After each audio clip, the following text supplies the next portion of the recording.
All right, it's 6 o'clock, so I'm going to go ahead and call the school board meeting for Tuesday, June 2nd, 2020 for the Des Moines Public Schools to order. Please call the roll. Miss Anderson. Here. Mr. Barron. Here. Miss Bradley. Here. Ms. Caldwell Johnson. Mr. Cody. Here. Miss Della Gardell. Here. Miss Sawyer. Here. I want to welcome all members of our community to our board meeting. We thank all guests, board members, and participants in advance for keeping their microphones muted until it is the appropriate time to speak. If you're interested in speaking to an agenda item, please let us know in the chat or contact Erin Jenkins on her email at erin.jenkins@dmschools.org. The first item of business this evening is the approval of the agenda. All right. Kirsten, I need to make a motion to, That's okay. pull the personnel from the agenda. Okay, so you're looking to pull item C11 off of Yeah. consent? Yes. Sorry, I can't look Okay. at two screens at once, I guess. Nope, I'm trying to do the same thing. Do we have Yeah. a second on Ms. Anderson's motion? Caldwell Johnson, second. Okay, now I think we have to vote we can just vote on the amended agenda. Is that correct? Procedure? Okay, Yes. perfect. Any questions or discussion, board, on the amended agenda? I guess we have to make a motion first. Do we have to vote first? No, we need to have discussion first. Any questions or discussion on the amended agenda? So I can vote on the amended agenda, right? You can vote to amend the agenda, yes. Okay. Okay, great. Ms. Jenkins, will you go ahead and call, we have a motion by Anderson and a second by Caldwell Johnson to amend our agenda to pull item C11 off of consent to a separate action item. Miss Anderson. And then is this, I have to abstain right here? No, this is where you're voting yes to approve Yes. changing our Okay, agenda. never mind. Yes. Sorry. Mr. Barron. Yes. Miss Bradley. Yes. Miss Caldwell Johnson. Yes. Mr. Cody. Yes. Miss Della Gardell. Yes. Miss Sawyer. Yep. Yes. Okay, motion passes 7. The vote is approved 7-0. The next item on our agenda is approval of our minutes for Tuesday, May 19th, 2020. May I have a motion and a second to approve the minutes? So moved, Caldwell Johnson. Second, Anderson.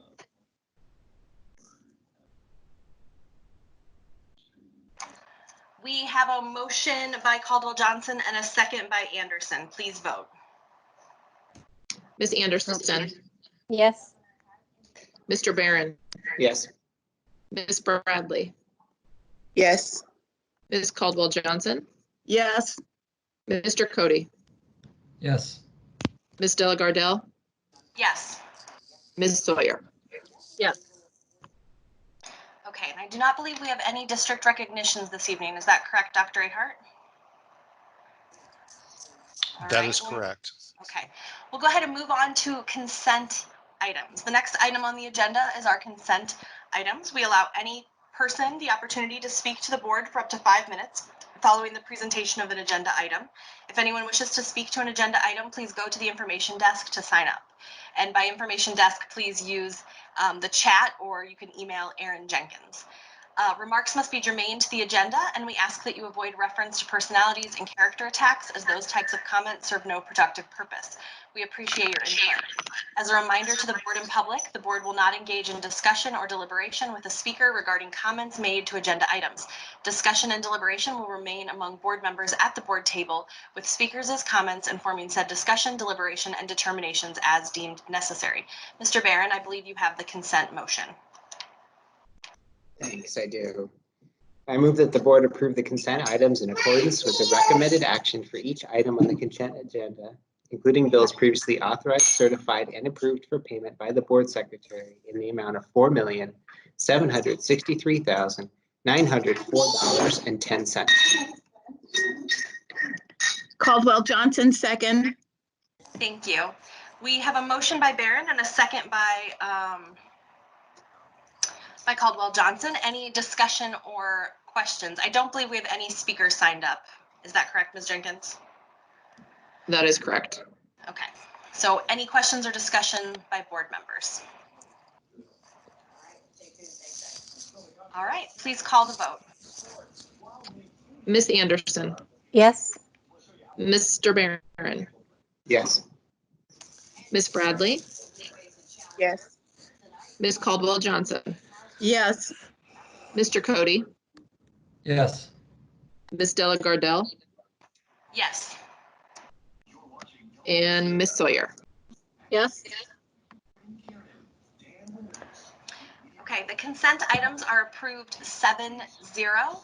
I believe we have one other item of business in this part of the agenda that I will take a motion for on item C11.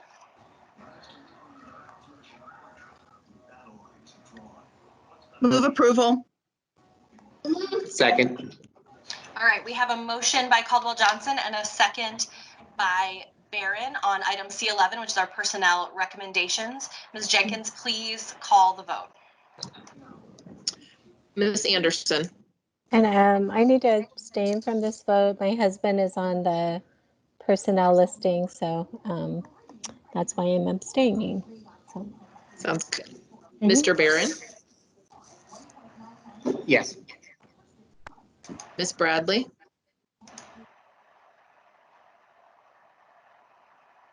Ms. Bradley, Yes. Ms. Caldwell Johnson, Yes. Mr. Cody, Yes. Ms. Delagardelle, Yes. and Mr. Sawyer, or Ms. Sawyer, sorry. Yes. All right, item C11 passes 6-0-1. The next item on our agenda is item E1, resolution to continue participation in the instructional support program and to schedule a public hearing. Dr. Ahart, I turn this item over to you for presentation or introduction. Yes, so the school district has participated in the instructional support levy for at least 2 decades. We are up for renewal. There's a couple of different options, going to a vote or board approval, which is for a 5-year period of time rather than a 10-year, which is voter approved. And so what we're recommending, or what I'm recommending, is that the board adopt a resolution of intent to reauthorize the district's ISL or instructional support levy. This resolution would set a date for a public hearing on the board's intention to adopt the renewal of the ISL or instructional support levy for a 5-year period from July 1 of 2021 to June 30, 2026. This would not have any impact on our tax levy rate. This is simply a renewal of a longstanding levy, and as the item notes, the revenue from this levy is a little north of $14 million, and that means we have enough dollars in there to pay for nearly 200 teachers. So I'm recommending that that the board adopt this resolution, and we would hold the public hearing in July and vote in August, and then the effective date would be July of 2021. May I have a motion and a second to approve the superintendent's recommendation? So moved, Anderson. Second, Barron. All right, we have a motion by Anderson and a second by Barron. Is there any discussion, or do any of the board members have any questions? Yeah, when you said long-standing, I believe the number was 1990. Is that correct? Probably. That's at least a couple of decades. Probably longer than that. Yeah, back. That's Yeah, probably that is correct, about right. actually. Yes, Shashank confirms 1990. Yes, 1990, yeah.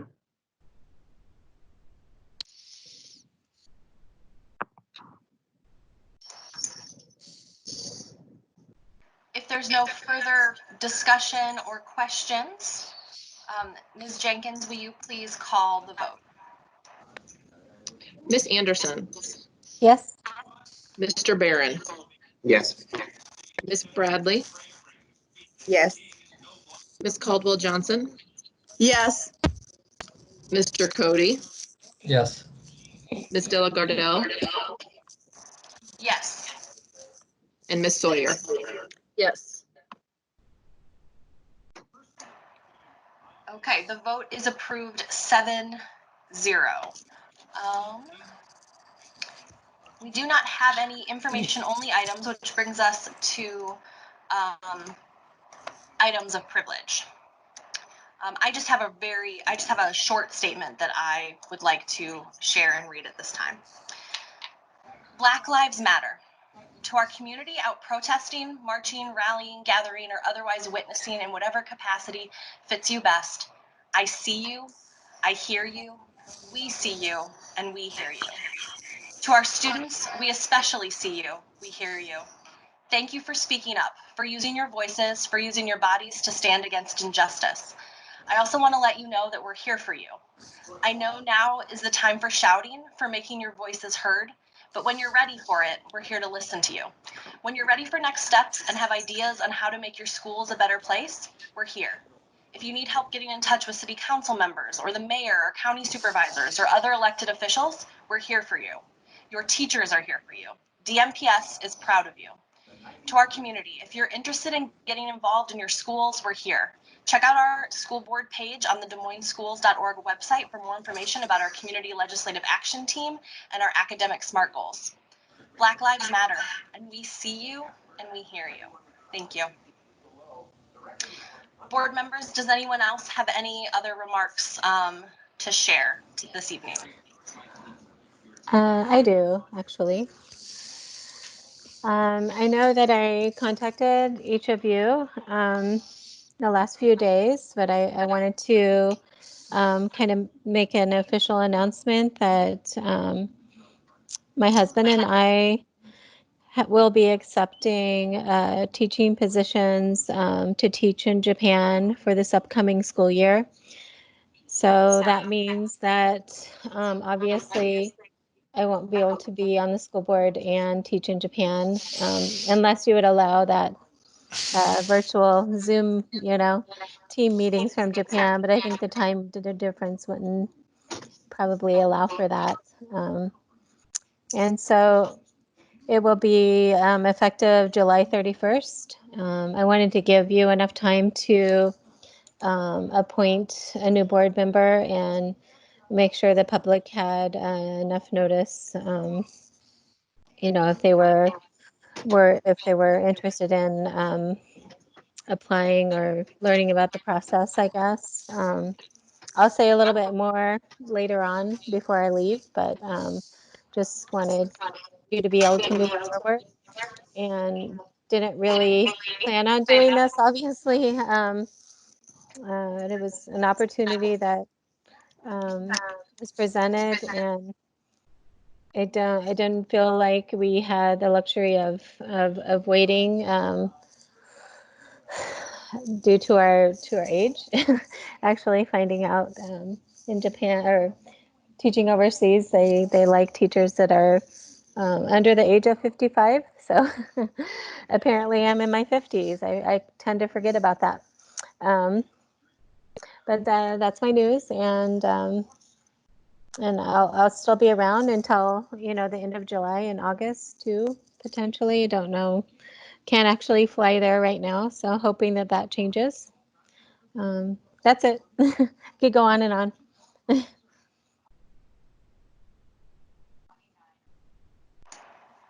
Thanks, Heather. And just to update the board and public,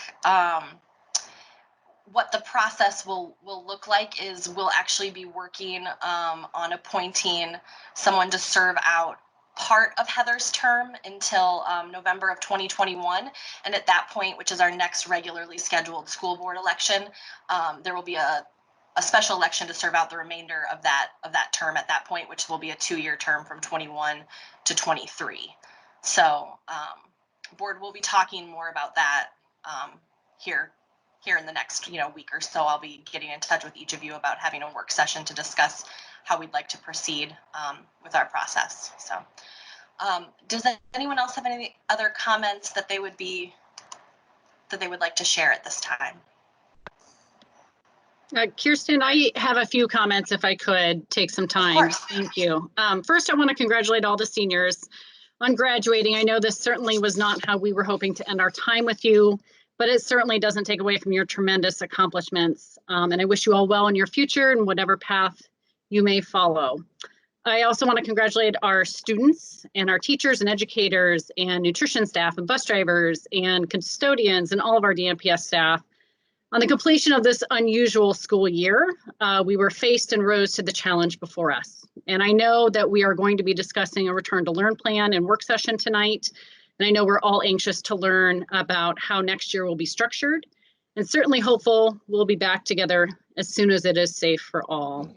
Also would like to recognize that it is Pride Month, so happy Pride Month to our LGBTQ students, staff, and community. But finally, I want to share some thoughts on recent activities in the state and nationally in response to the murder of George Floyd in Minneapolis. And over this last weekend, I participated in events in our community to honor Floyd's life and support Black Lives Matter. And I'm heartbroken at the pain experienced by members of our community, not just by what happened to George Floyd, but by all Black men and women who were before him. At home, our family watched the evening protests, and my daughter identified classmates, members of her school participating in the events. At one point, listening to the youth, it became clear to me that the path to action is not the same for all. And our kids are in the streets sharing their pain, and we need to listen to them. We are at a time where we can and must be part of the conversations to promise equal opportunities for all of our kids to feel safe and achieve their dreams without the barriers our systems continue to place in front of them. I'm not presenting a specific ask to my board colleagues, but rather raising awareness that we have a responsibility to guarantee our kids have access to quality education so they thrive, that we have a responsibility to promise our kids a supportive and nurturing learning environment so they are encouraged to achieve their maximum potential. We have a responsibility to support each child's learning and growth and not allow an environment to contribute to the school to prison pipeline, as evident by our management limitation policy relating to the treatment of our students. We have a responsibility to be a part of the solution so our kids can achieve their dreams. I, as a white woman in this community and on this board, am committed to doing my own listening and learning to become a better ally. Thank you. Thank you, Kelly. I had another piece of my remarks that I had in a different spot that I just want to share with you. Today is the 2nd of June, and so this is the month where we observe Juneteenth, and Juneteenth marks the anniversary of June 19th, 1865, which is the date when Union troops finally arrived in Texas to announce that those enslaved were now free. We're honored that one of our board colleagues on the school board, Dewana Bradley, is the organizer of the Iowa Juneteenth observances, and this year's observance falls at a critical point in time. So as people here at home and across the country protest the systemic racism in our society, Juneteenth is a reminder of the long and tragic history of the enslaved, the original sin of our nation, and those and whose impact continues to this day. As Superintendent Ahart noted in a letter that he had sent earlier today to our families and staff, it's the time for us to be actively anti-racist, not only in words, but in deeds. As Iowa's largest and most diverse school district, serving more than 20,000 students of color. The struggle against racism and for equity is a very important factor in our work, from the board table to the classrooms to beyond. And DMPS has been proud to be part of past Juneteenth observances and looks forward to continuing to participate. This is just one small way that we can remember the long trail that has led to many of us joining with our community members, with our neighbors, with our brothers and sisters on the streets today. So.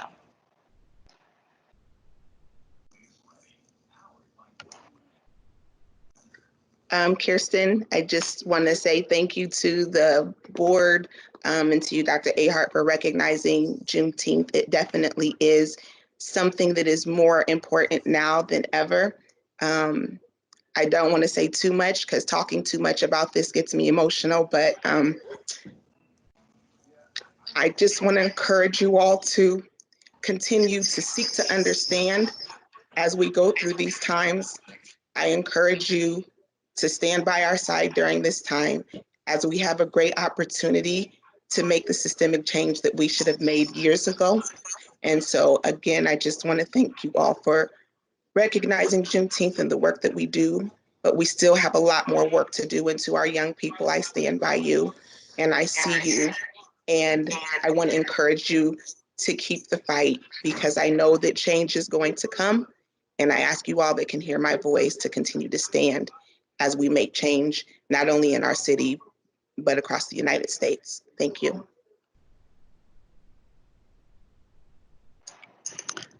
Madam Chair, I do have a brief statement I would like to read as well. Thank you, Terry. Absolutely. While the song lyrics tell us that it takes 525,600 minutes to quantify the value of a human life, just 1 week ago yesterday, it took 8 minutes and 46 seconds for former Minneapolis police officer Derek Chauvin to take the life of George Floyd. While it takes 525,600 minutes to measure years and miles, it took only 8 minutes and 46 seconds to bring a city to its knees, stop a country in its tracks, and challenge the racial conscience of a nation. Knowing how to respond, and more importantly, how to use your voice and influence in the midst of chaos and uncertainty is where we all find ourselves today. But no matter your background, your race, or socioeconomic status, the questions linger, and where to from here is the challenge of the day. So today, my message is simple. Use your 8 minutes and 46 seconds for good. Be the change, stand in the gap, and do something so that the next 525,600 minutes will be the difference for us all. Thank you. Thank you, Terry. Board members, with no further comments from us, I'll go ahead and turn it over to Dr. Ahart for his report. Thank you, Kirsten. I issued a statement earlier today, which I won't repeat here, but I do want to emphasize that in that statement, I did encourage our community to weigh in with me, and the email address is right there, and several people have already, to help me understand where we're not hitting the mark in the cause of racial justice in our community and in our country. This has been trying not to repeat words that you've all heard 1,000 times, but I don't know if there are better words to characterize it. This has been a challenging last 3 months for our community for a number of reasons. And I really feel, especially with an election coming up here in a few short months, that that we're really at a precipice as a country, and we can leave it up to others to shift the winds of change, or we can create the winds of change ourselves. And so I'm just urging our entire community to be reflective of where they stand in regards to the most pressing challenges that we're facing right now, and challenge them to take the action that their heart directs them to take so that we can shift these winds in a positive direction. Certainly we have decades or centuries old issues that we're still as a country trying to conquer, and that's no less true here in Des Moines and Des Moines Public Schools than it is anywhere else in the country. We have a huge challenge in front of us, and as I always attempt to do, is view every challenge as an opportunity. So I think that there's a very bright future ahead for all of us, especially for our young men and women of color, but only if we, as the leaders of the community and the citizens of our community, decide proactively to be active and engage in a positive way towards shifting these winds of change. And that's all I have, Kirsten. Thanks, Tom. Without any other items of business before us, the meeting is adjourned, and let's just go ahead and roll right into our work session here immediately following calling the meeting over. So